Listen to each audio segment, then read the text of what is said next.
Welcome to vision 5 TV. Ranbir Kapoor Animal సినిమాతో దేశవ్యాప్తంగా trend అయిన సంగతి అందరికీ తెలిసిందే. ఇక రణబీర్ కపూర్ లవ్ స్టోరీస్ బ్రేకప్ల గురించి ప్రత్యేకంగా చెప్పవలసిన పని లేదు.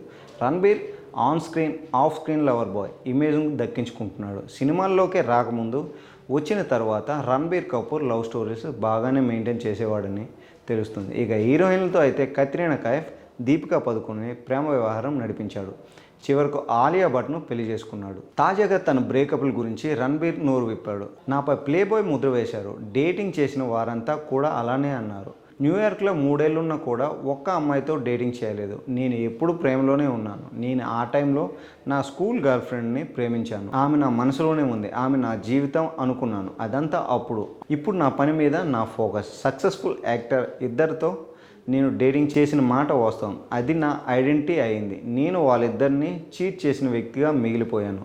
అదంతా పూర్తిగా వాస్తవం కాదు కాబట్టి నేను అంతగా పట్టించుకోను. జనాలకు పూర్తి స్టోరీ తెలియదు. వాళ్ళలా నేను నా పర్సనల్ విషయాలని కూడా పబ్లిక్ మాట్లాడను. నాకు అలా నచ్చదు. అది నా పర్సనల్ విషయాలు. ఒకవేళ వాళ్ళు అలా నా గురించి మాట్లాడితే హ్యాపీగా ఉన్నానని అనుకుంటే నాకేం పర్లేదు. దాని గురించి పట్టించుకోనని అన్నాడు. రణబీర్ కపూర్ రామాయణం గురించి మాట్లాడాడు. పాడ్కాస్ట్తో మాట్లాడుతూ ఇలా రణబీర్ కపూర్ అన్ని విషయాల గురించి స్పందించాడు. రామాయణం లుక్లోకి మారేందుకు రోజుకు 3 గంటలు పైగా ప్రిపరేషన్ టైం పడుతుందని చెప్పుకొచ్చాడు.